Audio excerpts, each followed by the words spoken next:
দেশসেরা opener Tamim Iqbal সর্বশেষ আন্তর্জাতিক cricket খেলেছেন 2023 সালের 23 সেপ্টেম্বরে। নিউজিল্যান্ডের বিপক্ষে ওই ম্যাচের পর আর দেশের জার্সি গায়ে জড়াননি বাংলাদেশের সর্বকালের সেরা এই ওপেনার। ঘরোয়া লিগ খেললেও জাতীয় দলে তামিমের ভবিষ্যৎ কি তা নিয়ে লম্বা সময় ধরে চলছে আলোচনা।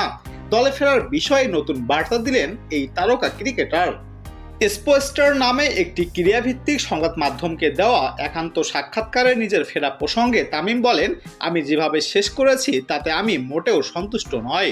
তাই আমার জন্য দলে ফিরে খেলার জন্য একটা কারণ দরকার। আমি তেমন অমন মানুষ নয় যে এই পরিস্থিতিতে আসলাম আর 4 থেকে 5টা ম্যাচ খেললাম। তাহলে মূল বিষয়টা কি? তামিম আরও যোগ করেন, সবাই বলছে আমি যাতে ফিরে আসি, তারা আমাকে চায়। তবে আমি যদি 4-5টা ম্যাচের জন্য আসি, সেটা কি বাংলাদেশের দলকে সাহায্য করবে?